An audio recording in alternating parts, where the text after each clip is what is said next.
আর পৌষ সংক্রান্তির স্পেশাল গোকুল পিঠে। হ্যালো বন্ধুরা, তোমাদেরকে কবিতাস ফুডে স্বাগত। আজকে করব বকুল পিঠা। আমি খোয়া নিয়ে নিয়েছি, 1 প্যাকেট দুধ, আখের গুড়, খেজুর গুড়। বকুল পিঠা করতে ময়দা লাগবে, আমি ময়দাও নিয়েছি। ময়দাটা এখানে বকুল পিঠার ভেতরে দেওয়ার জন্য ক্ষীরটা বানিয়ে নিব।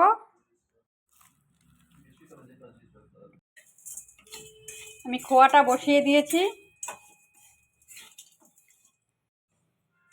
ক্ষীরটা হয়ে গেছে, নামিয়ে নেব।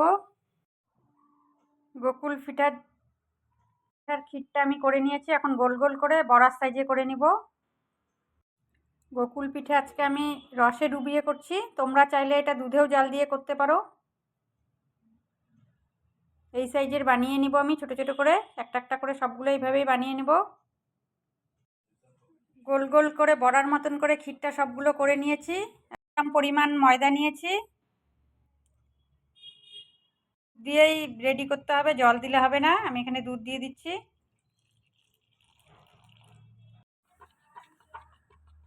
দুধ আর ময়দা দিয়ে ব্যাটারটা কিন্তু একদম রেডি। এর থেকে পাতলা করলেও হবে না, ঘন করলেও হবে না, এরকমই করতে হবে। কড়া বসিয়ে দিয়েছি, রিফাইন তেল দিয়ে নিয়েছি।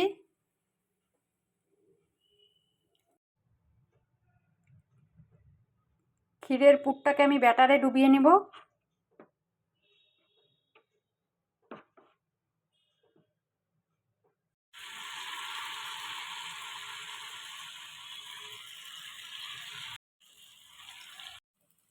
সবগুলো উল্টে দেব ও 5টা করে।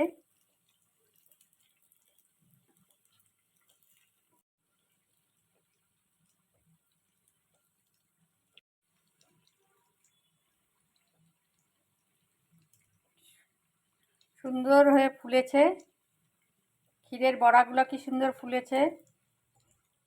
হয়ে গেছে, আমি নামিয়ে নেব। চিরাটা করার জন্য গুড়টা বসিয়ে দিয়েছি, 1 গ্লাস পরিমাণ জল দিয়ে দিচ্ছি, ভালো করে জাল করে নেব।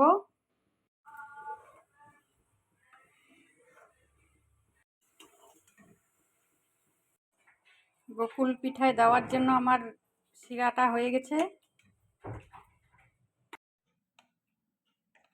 আমি শিরাটা দিয়ে দিব, এটা আখের গুড় দিয়ে করেছি, তোমরা দেখেছই।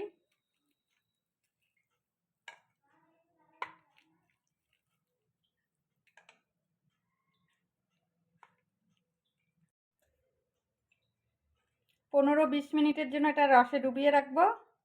গোকুল পিঠেগুলো আমি একটা ডিশে নিয়ে নিয়েছি। গোকুল পিঠা খেতে কিন্তু খুব টেস্ট লাগে, তোমরাও বাড়িতে এটা এইভাবেই করবে, আমি যেভাবে করলাম। খেতেও খুব অসাধারণ লাগে। গোকুল পিঠার রেসিপিটা ভালো লাগলে লাইক, শেয়ার, কমেন্ট, সাবস্ক্রাইব করে দিবে।